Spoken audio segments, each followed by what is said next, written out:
जय मां गुरुवर गुरुवर जय मां गुरुवर गुरुवर। आज समाज को दिशा देने वाले ही दिशा भ्रमित हैं, कथावाचक रास रंग में लिप्त हैं। कथाएं थोड़ी देर चलेंगी, नाच गाने के क्रम ज्यादा देर चलेंगे। समाज को क्या ऊर्जा प्रदान कर रहे हैं? भगवान कृष्ण एक देव पुरुष, एक चेतनावान पुरुष, जिसने अर्जुन जैसे योद्धाओं को तैयार किया, महाभारत जैसे युद्ध पर अर्जुन जैसे 5 पांडवों को विजय दिला दी। उन भगवान कृष्ण की जितने भी आराधक हैं, जितने भी कथावाचक हैं, केवल रास रंग में राधा और कृष्ण की भक्ति ही नजर आती है। क्या कृष्ण का जीवन राधा और कृष्ण के केवल उसी विषय विकारों में डूबा रहा?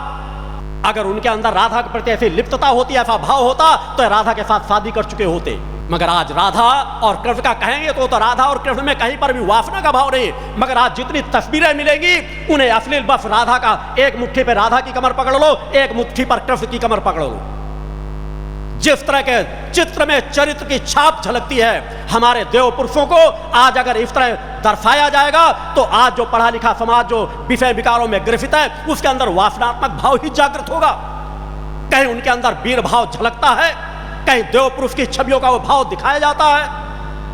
आज कृष्ण जन्माष्टमी में भी बार बालाओं को बुला करके डांस कराया जाता है। बड़े बड़े योग गुरु अपने योग पीठों के उद्घाटन पर फिल्मी एक्टरों को बुला करके वहां पर उत्सव मनाते हैं। भारतीय संस्कृति की रक्षा करने वाले अपने आप को कहते हैं। एक शंकराचार्य ने 32 वर्ष की अवस्था में 4 मठों की स्थापना कर दी। मगर आज 4 मठों पर बैठे हुए हमारे शंकराचार्य और आज तो 65 लोग ऐसे, जो मुझे आज से 15-16 वर्षों पहले प्रयाग में मेरे कार्यकर्ता तब भी इसी चुनौती को लेकर के गए थे। जानकारी मिली थी कि 65 लोग शंकराचार्य शब्द अपने साथ संबोधित करते हैं।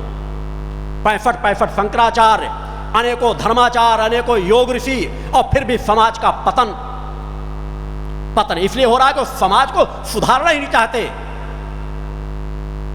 भटकाओं के मार्ग पर जी रहे हैं और समाज खुली मन मस्तिष्क से देखना और सुनना भी नहीं चाहता।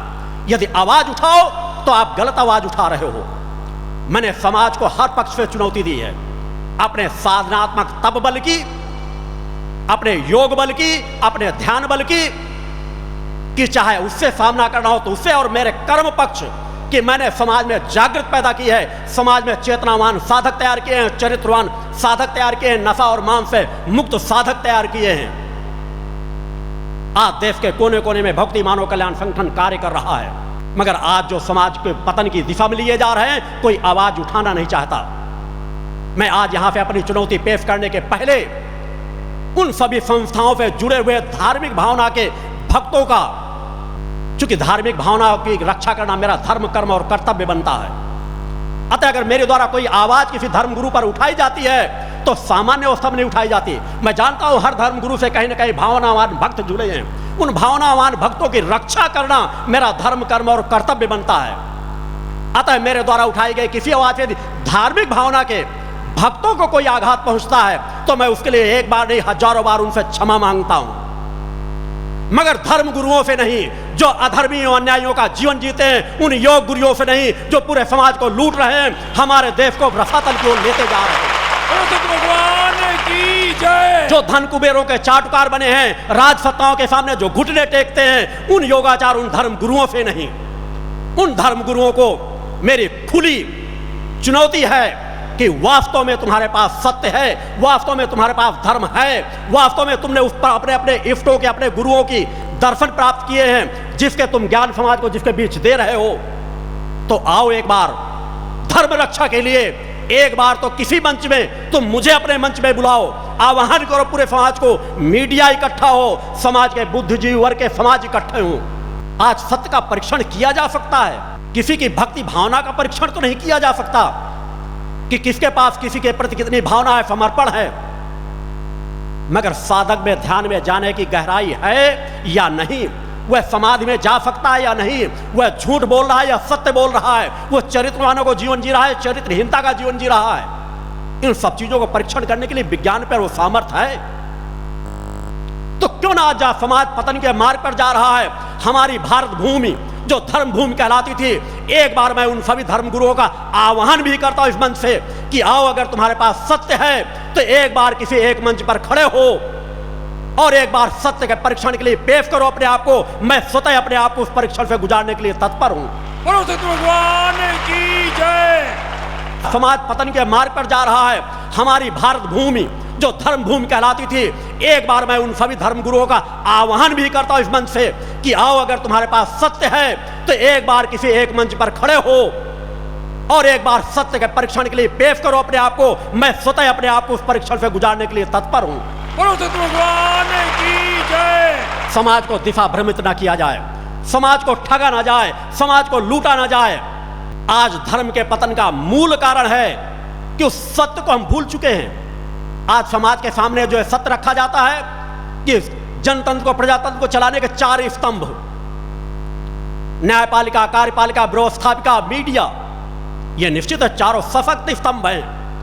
मगर इसका मूल किसी भी समाज का, किसी भी जनतंत्र, प्रजातंत्र, किसी राजतंत्र, इनका मूल स्तंभ होता है धर्म। और जब धर्म का मूल स्तंभ डगमगा जाएगा तो चारों स्तंभ अपने आप डगमगा जाएंगे, क्योंकि चारों स्तंभ किसी न किसी तरह धर्म से ही जुड़े हुए हैं। और धर्म से यदि विमुख हो जाएंगे तो निश्चित रूप से पतन सुनिश्चित है। कलिकाल है, राक्षसी प्रवृत्ति का वातावरण है।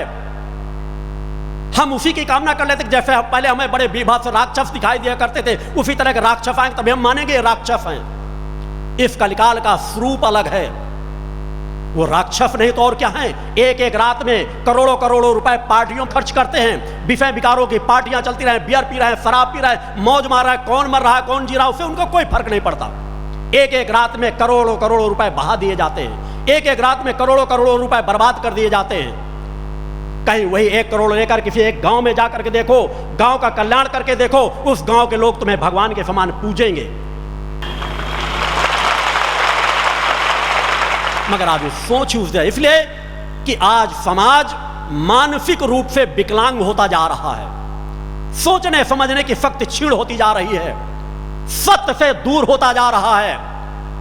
साधक आगे बढ़ते हैं, लोग साधु संत सन्यासियों के मार्ग में आगे बढ़ना चाहते हैं, मगर जब अपने आगे खड़े लोगों को देखते हैं ये किस तरह समाज को लूट रहे हैं, किस तरह समाज को भ्रम पैदा कर रहे हैं, तो उनको भी लगता है हम भी इसी मार्ग पर लग जाएं। मैं सामान्य जो साधु जीवन जीते हैं, संत का जीवन जीते हैं, साधकों का जीवन जीते हैं, उनका सम्मान करता हूं, क्योंकि किसी के अंदर भक्ति भाव आ सकती है, किसी के अंदर साधुवाद का भाव आ सकता है, किसी के अंदर समाज सेवा का भाव आ सकता है। मैं उनका सभी का सम्मान करता हूं, क्योंकि यह तो साधकों की भूमि ही है। मगर आज के समय पर जो अपने आप को सिद्ध कहता है, जो अपने आप को कहता है मैं इष्ट के भगवान के दर्शन करता हूं, मैं आपको आशीर्वाद देता हूं, मैं आपकी इस कामना की पूर्ति, आशीर्वाद के ऊपर आशीर्वाद बरसाते रहते हैं, उन समस्त सिद्ध साधकों को, धर्म गुरुओं को मैं अपने इस स्थान से खुली चुनौती पेश करता हूं कि समाज को दिशा भ्रमित ना किया जाए। एक मार्ग पर आओ, पहले अपना परीक्षण करो। केवल योग को विज्ञान की कसौटी पर मत कसो, योगाचार्यों को भी विज्ञान की कसौटी पर कसो। एक दो संस्थाएं नहीं, समय समय पर मेरे द्वारा इन सभी संस्थाओं पर आवाज उठाई गई है। कितना पैसा, करोड़ों करोड़ों रुपए समाज का लिया जाता, मगर सरकारें सब अंधी, बहरी और गूंगी हैं। चाहे केंद्र सरकार हो, चाहे प्रांतीय सरकारें हो, वहीं पर जाते हैं, फ्यूर लगाए जाते हैं लोगों से। इन बैंकों के माध्यम से न मालूम कितना पैसा, 6-6 महीने में, महीने भर में बैंकों के उनके अपने नंबर बदल जाते, पहले इस नंबर पर अपना पैसा भेजते रहो, इस पर भेजते रहो, दफांश देते रहो, ऐसा करते रहो, पैसा करोड़ों करोड़ों रुपए जाता है, मगर कोई भी उन पर टैक्स नहीं।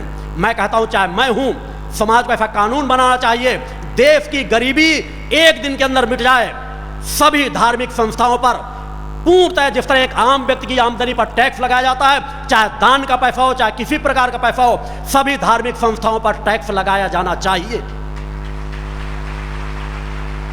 और अगर कोई अपने संस्थानों में एकत्रित धन का या तो रूपरेखा बताए कि मैं धन आ रहा है, इतने समय के अंदर खर्च करूंगा, अगर उसे धन को खर्च नहीं करता तो उसे शासन द्वारा जब्त कर लिया जाना चाहिए। देवी तो गांव में कोई नहीं, बड़े बड़े भंडार बढ़े हैं। एक भंडारा भी पद्मनाभ मंदिर का आपने खजाना भी सुना होगा पूरे देश स्तर पर। इतने इतने बड़े खजाने भरे रहे मंदिरों में और फिर भी गरीब जनता बेचारी भूखों मरती रही। राजा महाराजा लूटते रहे, धर्मगुरु लूटते रहे। किस चीज के लिए पैसा? या तो उसे जन कल्याण में लगाओ या तो समाज का पैसा होना चाहिए। पैसा उतना ही अर्जित करो जितना आवश्यक हो। एक ताल तलैया भी बरसात के पानी से जब भर जाते हैं तो बाहर को फैलना शुरू कर देते हैं। मगर खजानों का है उनके लिए अलग से तहखाने बना बना के रखे गए, डरावने दृश्य लगा दिए गए, खोलोगे तो नांग डफलेगा। भरे पड़े हैं खजाने, देश कंगाल है मगर कोई ध्यान देने वाला नहीं। मेरे पंचज्योत शक्ति सिद्धाश्रम में ना तो वहां रहने वाला कोई व्यक्ति नशा और मांस का सेवन करता है, ना कोई नशा और मांस का सेवन करके प्रवेश कर सकता है। वो चाहे मंत्री हो, मुख्यमंत्री हो, कोई भी राजनेता हो, उसे प्रेम से बता दिया जाता है कि नदी के इस पार पैर रखने के पहले कुल्ला कर लेना, आ जाना, हम भक्तों का सम्मान करते हैं। मगर नशा करके आओगे तो हमारे पास कोई स्थान नहीं। हमें आपका सहयोग नहीं चाहिए। अगर आप भक्ति भाव से आओ, आश्रम का लाभ लेना चाहते हो तो आश्रम बराबर आपको आश्रम में आकर भक्ति भाव से लेकर आओगे तो वहां का आशीर्वाद प्राप्त होगा। आज तक उस पंचज्योत शक्ति सिद्धाश्रम में किसी का माल्यार्पण नहीं किया गया होगा, इसलिए नहीं कि वहां पर कोई सभी का आदर मान सम्मान होता है, समाज सेवक हो, बुद्धिजीवी वर्ग हो, मगर आओ भक्त बन करके आओ। मगर यहां तो सब कुछ उल्टा सीधा होता जा रहा है। बड़े बड़े साधु संतों समाज का समूह बैठा होगा, एक मुख्यमंत्री आ गया, सभी पतंगों के समान उछलने लगते हैं। उनको बैठा लें, उनके मंच अब तक ये अध्यक्ष थे धर्म के और वो आकर के उस समय अध्यक्ष बन जाएंगे। धर्मगुरु जब तक धर्म के पद का मान सम्मान क्या होता है और राजनीति हमेशा धर्म के चरणों में रही है, जब तक इस सत्य का एहसास नहीं कराएंगे तब तक धर्म का पतन हमेशा होता रहेगा। सतगुरुदेव भगवान की जय। मगर कोई आवाज नहीं उठाना चाहता, इसलिए उन्हें राजनेताओं से पैसा चाहिए। मेरे द्वारा आह्वान भी किया जाता है, मंत्री, मुख्यमंत्री, विधायक, सांसद, चाहे समाज का गरीब हो अमीर हो, पहले सबसे पहले गरीब परिवारों में समाज को भेजा जाता है, चाहे मेरे कार्यकर्ता हूं। मगर मैं सबको एक समान लेकर चलता हूं। आए सांसद, विधायक, मंत्री, नेता, मगर उनका सम्मान कि भक्त बन करके आओ, मैं तुम्हें देने के लिए बुलाता हूं, ना कि तुमसे कुछ लेने के लिए बुलाता हूं। तुम संस्कारवान बन सको, कुछ तुम्हारे जीवन में सुधार आ सके, कि सत्य का एहसास करो, धन अर्जन में मत लखो, धर्म का अर्जन करो। धर्म सदा तुम्हारे साथ होगा। धन तो ये आते जाते 60-70 साल की उम्र की अवस्था के लिए धन अर्जन कर करके तुम वह धन यहां दे जाओगे और पूत कपूत तो का धन संचय, पूत सपूत तो का धन संचय। उस पर विचार रखो, अगर कुपूत पुत्र होगा तो अरबों खरबों की संपदा इकट्ठा करके चले जाओगे, उसको भी वह नष्ट कर डालेगा। और अगर सपूत है तो किसी चीज की जरूरत नहीं। मेरी भी 3 बच्चियां हैं, मैंने इन्हें संस्कार दिए हैं, मैंने इन्हें चेतनावान बनाया है, मैंने इन्हें धनवान नहीं बनाया। आज सामान्य सा जीवन जीता हूं, समान सा जीवन समाज को जीने की प्रेरणा देता हूं और बार बार कहता हूं, अनीति अन्याय अधर्म का पैसा आने से की अपेक्षा भूखों मर जाओ, नमक रोटी खाकर जीवन व्यतीत करो। अगर मौत भी आ जाए तो उसे साफ स्वीकार कर लो कि आत्मा अजर अमर अविनाशी है। तुम्हारी यही साधना, तुम्हारी यही शक्ति, तुम्हारी यही निष्ठा एक न एक दिन समाज में तुमको ऊपर उठा करके खड़ा कर देगी। सत्य मार्ग पर चलो। अनेकों संस्थाएं हैं समाज को दिशा भ्रमित कर रही हैं। मैं समस्त धार्मिक संस्थाओं को, यह साधकों से विहीन धरती नहीं है, भक्ति भावना से विहीन नहीं, मगर यदि कुछ ऐसे साधक हैं तो समाज में उनको निकल के आना चाहिए। और अगर नहीं है तो जितना बड़ा ढोंग और पाखंड रचा जा रहा है, कहीं ना कहीं समाज से आवाज उठनी चाहिए कि सत्य तो निकल करके आए। आज युवाओं में अनास्था पैदा होती जा रही है कि देवी देवता नहीं, सत्य नहीं है, धर्मगुरु नहीं है, सब समाज को लूट रहे हैं। मैं कह रहा हूं, अगर इस सत्य का एहसास करना हो तो मेरे बताए हुए मार्ग पर यदि कोई चलने के लिए, साधनात्मक जीवन, तपस्यात्मक जीवन जीने के लिए तैयार हो, फिर मेरे आदेश पर कोई विकल्प ना हो, तो मैं 7 सालों के अंदर उसकी चेतना को जागृत कर सकता हूं। उसके सूक्ष्म शरीर को जागृत करके उसको इसका एहसास करा सकता हूं कि तुम्हारा स्थूल, तुम्हारा सूक्ष्म, तुम्हारा कारण शरीर और दिव्य आत्मा तुम्हारे शरीर के अंदर है। सब कुछ संभव है, असंभव कुछ भी नहीं है। मगर आवश्यकता है हमें सत्य पथ पर बढ़ने की, निष्ठा विश्वास से बढ़ने की। मगर आज ध्यान, जागरण, कुंडली के बड़े बड़े फ्यूज चलाए जाते हैं। कोई फ्यूज समाधि में पहुंचा रहा है, कोई कुंडली जागरण की बात कर रहा है। मगर मैं कह रहा हूं 1000 में 999% कोरे, झूठे, अधर्मी और अन्यायी हैं। उनकी समाज में कहीं ना कहीं पहचान होनी चाहिए। और भक्ति मानव कल्याण संगठन का यही लक्ष्य है। और भक्ति मानव कल्याण संगठन विकल्प भी देता है। अगर ऐसी आवाज उठाते हैं तो हमारा जीवन समाज के सामने उपस्थित है और समाज को हम दूसरा रास्ता बताते हैं कि आज समाज के अनेकों लोग जो आत्महत्या करने जा रहे थे, जो भटकाव के मार्ग थे, आज वो माँ की आराधना और भक्ति के पथ पर चल रहे हैं। वो साधनारत जीवन जी रहे हैं, ध्यान साधना में आगे बढ़ रहे हैं, संकल्पवानों का जीवन जी रहे हैं। आज उन्हें सत्य पथ का मार्ग भी दिया जाता है, ध्यान साधना का मार्ग भी दिया जाता है कि प्रलोभनों में मत पड़ो, तुम जहां खड़े हो वहां से धीरे धीरे करके अपने आप को उठाओ और ध्यान की गहराइयों में जाने का प्रयास करो। तत्काल मत सोचो कि भगवान देवी देवता हमारे सामने उपस्थित हो जाएंगे।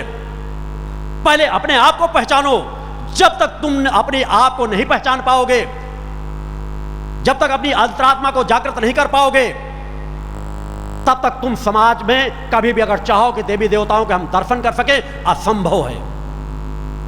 अतः अपने आप को पहचानो, अपने आप को जानो, अपने आप को जगाओ। भक्ति मानव कल्याण संगठन हर पल जन सेवा के कार्य में तत्पर है। समाज को नफा मुक्त, मांसाहार मुक्त बनाने के साथ चरित्रवान साधकों का निर्माण कर रहा है। आज पूरे युवा वर्ग में पतन के मार्ग पर जा रहा है। विषय विकार, रास रंग, बियर, शराब, अय्यासी, इसमें पूरा जीवन व्यतीत होता जा रहा है।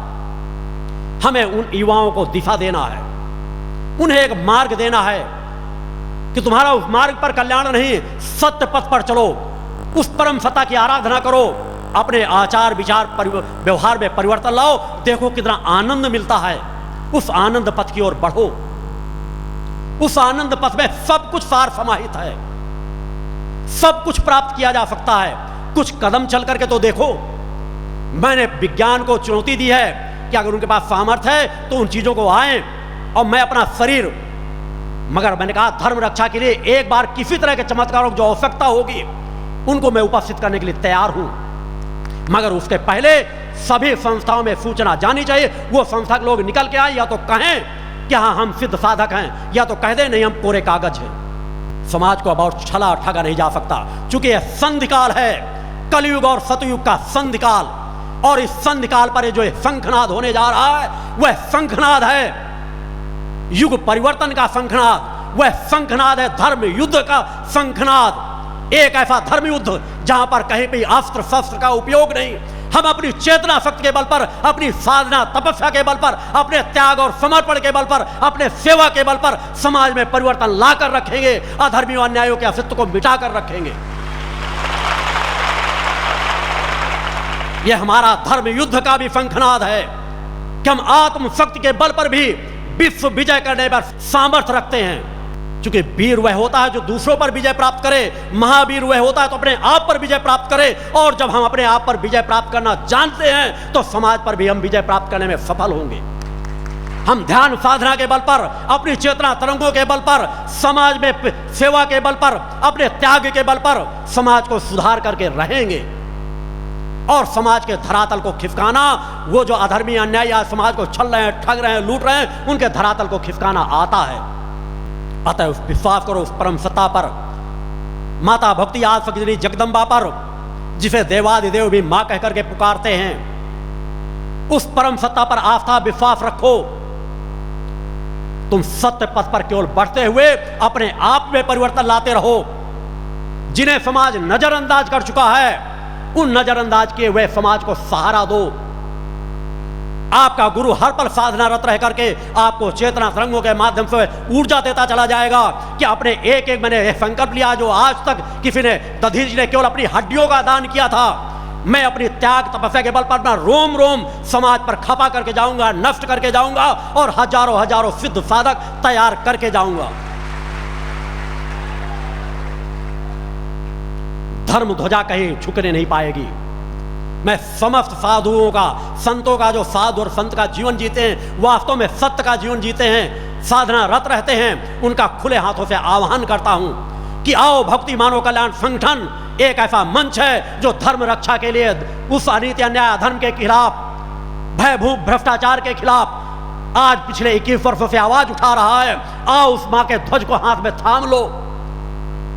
मैं नहीं कहता तुम मेरे अस्तित्व को स्वीकार कर लो, उस मां के अस्तित्व को स्वीकार कर लो, उस मां के ध्वज को थाम लो और वास्तव में हो तो धर्म रक्षक बन जाओ, धर्म योद्धा बन जाओ। एक बार संकल्प ले लो कि हमें किसी से भय नहीं खाना, चाहे वह मनी पावर हो किसी के पास, चाहे राजसत्ता का पावर हो। हम अनीति अन्याय अधर्म के खिलाफ मरते दम तक आवाज उठाते रहेंगे, गलत को गलत कहेंगे। निश्चित है, काने को काना ना कहो, सूरदास कह दो, अच्छी बात है, मगर क्या चोर को ईमानदार कहोगे? यह अच्छी बात होगी? डकैत को, बलात्कारी को उसे अच्छा कहोगे, अच्छा इंसान, चरित्रवान कहोगे? अतः सत्य कहना सीखो। तुम्हारी अंतरात्मा की जब चेतना तरंगे जागृत होंगी तो तुम्हारी सतोगुणी कोशिकाएं प्रभावक होंगी।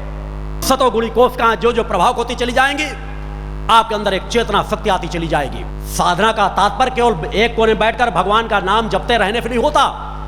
हम जीवन के बहुमुखी विचारधारा का जीवन जिए कि ना हम गलत करें ना गलत सहें। आज तो गांधी जी के 3 मंत्रों की रूपरेखा ही बदली हुई है कि गांधी जी ने कहा मुंह बंद कर लो, किसी की बुराई मत करो, कान बंद कर लो, बुराई मत सुनो, आंख बंद कर लो, बुराई मत देखो। अरे गांधी जी को इस तरह चिंतन देना होता तो बंदरों को नहीं इंसानों को बैठालते। मेरा मानना है कि उसकी विचारधारा को लोगों ने समझा नहीं। गांधी जी ने एहसास कराया कि अगर बंदर हो या बंदर की औलाद हो तो बुराई के खिलाफ मुख बंद कर लो, बुराई के खिलाफ मत बोलो। गलत हो रहा हो आंखें बंद कर लो, मत देखो। किसी की करुण कुंदन सुनाई दे रहा हो, कोई किसी की हत्या, किसी के साथ बलात्कार हो रहा हो, वो तुम्हें मदद के लिए पुकार रहा हो, तुम कानों में उंगली डालो कि हम नहीं सुनेंगे। तो अगर बंदर अपने आप को मानते हो तो आंख बंद कर रखो, कान बंद कर रखो, मुंह बंद कर रखो। और अगर इंसान हो, इंसान की औलाद हो, तो खुली आंखों से अनीति अन्याय धर्म को देखो, खुली आंखों से करुण कुंदन को सुनो और खुले मुक्त स्वर से, कंठ से आवाज उठाओ और जहां जरूरत पड़ जाए वहां हाथ भी उठाओ। भगवान की जय। हमारे द्वारा कोई व्यक्ति प्रताड़ित नहीं होना चाहिए, मगर हमें प्रताड़ना को सहना भी नहीं चाहिए। कोई एक बार हाथ उठाए तो उसे चेतावनी दे दो, दोबारा हाथ उठाए उसका हाथ तोड़ दो। मैं उन गुरुओं में हूं। भगवान की जय। अहिंसा का पालन करता हूं। अहिंसा का तात्पर्य है कि किसी पर हिंसा मत करो, मगर अपने ऊपर भी हिंसा को सहने वाला सबसे बड़ा अहिंसक होता है। कितने अहिंसक है? क्या राम अहिंसा के पुजारी नहीं थे? उन्हें तो मर्यादा पुरुषोत्तम कहा गया। मगर आज के कुछ मानव सोचते हैं हम उनसे बड़े महान बन जाएंगे। राम को भी रावण का वध करना पड़ा, कृष्ण को भी कंस का वध करना पड़ा। क्या वे अहिंसा का पालन नहीं करते थे? गांधी जी ने अहिंसा का पाठ में पढ़ाया है, मगर गांधी जी ने भी विरोध किया है। कहीं अनशन के माध्यम से, कहीं किसी माध्यम से उन्होंने अनीति अन्याय धर्म को स्वीकार नहीं किया। मुझे वेदना हुई कुछ समय पहले जब मैं अन्ना हजारे के कुछ समर्थकों को एक न्यायालय के सामने पैर से किक मारते हुए, कितने उनको ठोकर मारी, वो सब सह रहे थे और उनकी टीम भी कह रही हम तो अहिंसा के पुजारी हैं। मैं मानता हूं अन्ना हजारे का मैं सम्मान करता हूं और भक्ति मानव कल्याण संगठन अन्ना हजारे की मुहिम के साथ 101% खड़ा है कि अन्ना हजारे के, मगर अन्ना हजारे के की जो एक विचारधारा अहिंसा का जो स्वरूप समाज को दे रहे हैं कि कोई हमें जूतों से मारता रहे, कोई किक मारता रहे और हम विरोध न करें। अगर हम अपनी आत्मा की रक्षा नहीं कर सकते, अपने शरीर की रक्षा नहीं कर सकते, तो हम कायर हैं, कमजोर हैं, बुजदिल हैं। कितना पीछे जाओगे? कल को कोई तुम्हारी बहन बेटियों की इज्जत लूटेगा, कल कोई तुम्हारे घर में जाके जूता मारेगा, कल कोई तुम्हारी बहन बेटियों के रोड में बेइज्जती करेगा। कितने अहिंसक बनकर के जीवन जियोगे? वो पड़ा है, उसको लोग मार रहे हैं, 5-5, 7-7 लोग, एक किक से पैर मार रहा, बड़ा मर्द बन करके। अरे मर्द हो तो समाज सेवक बनो। किसी एक आतंकवादी के भी एक किक मारे होते जाकर के, किसी एक आतंकवादी को भी पकड़ करके दिखाए होते। आज हिंदुत्व की रक्षा करने का दावा करने वाली अनेकों संस्थाएं आज हिंदुत्व को भी हाशिए में लाकर खड़ा कर दिए हैं। हिंदू आज आतंकवादी के समान देखा जाता है। हम अपने बच्चों को कट्टे, तलवार, भाले, बल्लम और रोड में हो हल्ला मचा करके क्या देना चाहते हैं? कौन सी संस्कृति की रक्षा करना चाहते हैं? अगर हमारे बच्चे उग्रवादी बन गए तो इस समाज को, हमारे हिंदू धर्म को फिर कोई नहीं बचा सकेगा। अरे बनाना है तो उन्हें चेतनावान बनो। उन हिंदूवादी सभी संगठनों का आह्वान करता हूं कि आओ, सत्य की रक्षा के लिए हमें हथियार की जरूरत नहीं, हमें मां के ध्वज की जरूरत है, हमें अपनी चेतना शक्ति की जरूरत है, हमें अपनी रक्षात्मक शक्ति की जरूरत है। हमें किसी का शोषण नहीं करना। यदि हमारी रक्षात्मक शक्ति प्रबल होगी तो हमारे अस्तित्व को कोई नहीं मिटा सकता, हमारे देश के मान सम्मान गौरव को कोई नष्ट नहीं कर सकता। एक ट्रक ने किसी बच्चे का एक्सीडेंट कर दिया, 100 ट्रक जला दिए जाते हैं। यह हिंसक प्रवृत्ति हमारे देश में, हिंदुस्तान में बाजार के बाजार बंद करा दिए जाते हैं। अरे एक्सीडेंट किया एक व्यक्ति ने और 100 गाड़ियों को जलाकर राख कर दिया गया। कौन जल रहा है, कौन मर रहा है, किसे चोट लग रही है। कभी अपने बच्चे को भी मार करके देखो, कभी अपने बच्चे को भी थोड़ा सा जला करके देखो, कभी अपनी पत्नी को भी थोड़ा सा जला करके देखो, फिर देखो तुम्हें दर्द होता है कि नहीं होता। अतः हिंदुत्व की सही तरीके से रक्षा करो। या देवी सर्वभूतेषु शक्ति रूपेण संस्थिता, नमस्तस्यै नमस्तस्यै नमस्तस्यै नमो नमः।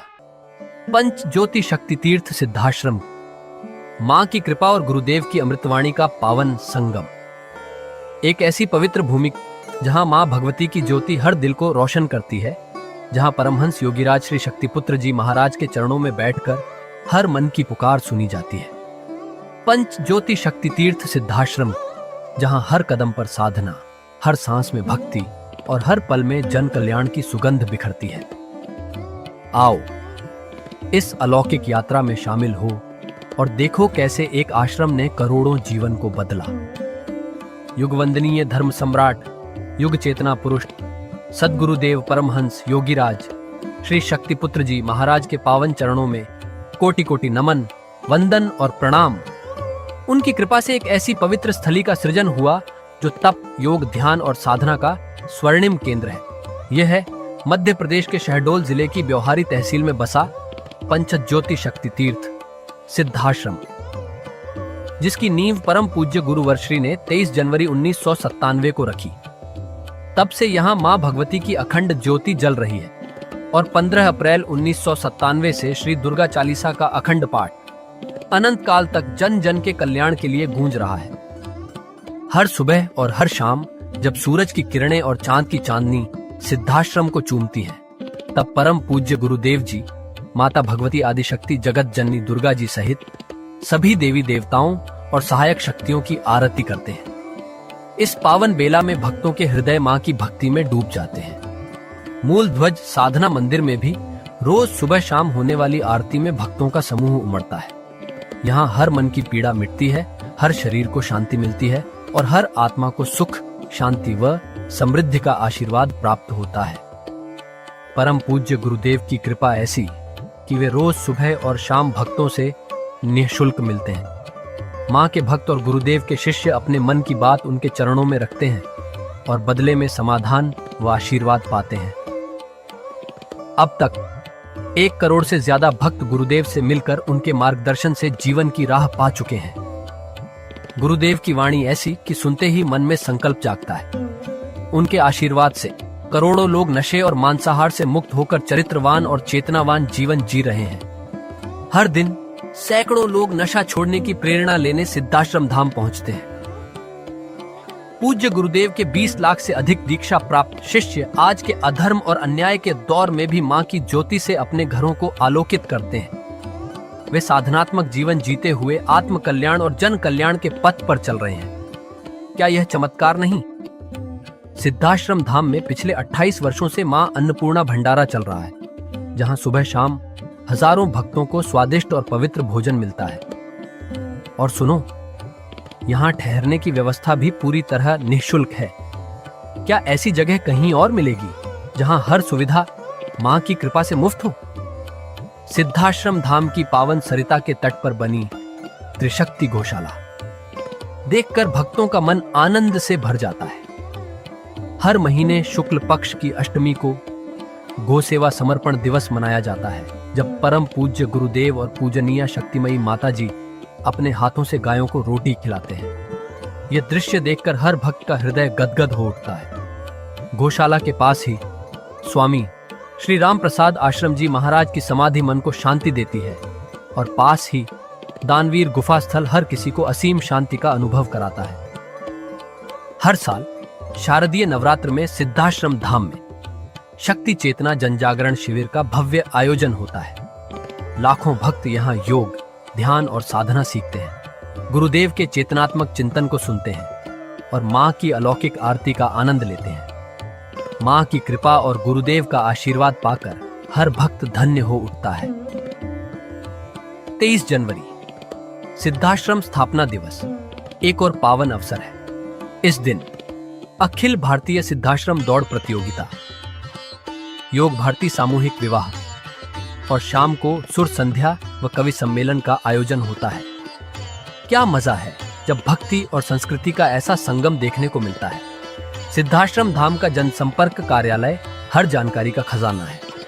यहाँ से मासिक सिद्धाश्रम पत्रिका और साप्ताहिक संकल्प शक्ति अखबार मिलता है, जिसमें गुरुदेव की ऋषिवाणी और प्रेरक लेख पढ़ने को मिलते हैं। और हाँ, यहाँ माँ के प्रसाद के रूप में शक्ति जल भी निःशुल्क मिलता है। इस शक्ति जल ने करोड़ों लोगों को नशे और बीमारियों से मुक्त कर चेतनात्मक ऊर्जा दी है। क्या यह माँ की कृपा नहीं? जनकल्याण का एक और अनुपम उदाहरण है निःशुल्क वस्त्र सहायता केंद्र, जहां लाखों जरूरतमंदों को कपड़े दिए गए हैं। यह सिलसिला आज भी अनवरत चल रहा है। सिद्धाश्रम धाम में पौधारोपण का भी बड़ा काम होता है। परम पूज्य गुरुदेव जी महाराज एवं पूजनीय शक्तिमयी माता जी स्वयं समय समय पर पौधारोपण करके पर्यावरण को बढ़ावा देते हैं। सिद्धाश्रम धाम में अनेक प्रकार के फल, फूल और औषधियों के हजारों पेड़ों की हरियाली देखकर मन प्रसन्न हो जाता है। सिद्धाश्रम धाम में विभिन्न प्रकार की हरी सब्जियां उगाई जाती हैं, जो निःशुल्क चल रहे मां अन्नपूर्णा भंडारे में प्रयोग की जाती है। परम पूज्य गुरुदेव जी ने मानवता, धर्म रक्षा और राष्ट्र रक्षा के लिए 3 धाराएं बनाई हैं। भगवती मानव कल्याण संगठन, पंचज्योति शक्ति तीर्थ सिद्धाश्रम और भारतीय शक्ति चेतना पार्टी 15 मार्च 1995 को बने। भगवती मानव कल्याण संगठन के 1 लाख से ज्यादा कार्यकर्ता नशा मुक्त, चरित्रवान और परोपकारी समाज बनाने में जुटे हैं। संगठन का नशा विरोधी आंदोलन इतना प्रभावी है कि पिछले कुछ सालों में 2000 से ज्यादा अवैध शराब माफियाओं पर कार्रवाई हुई।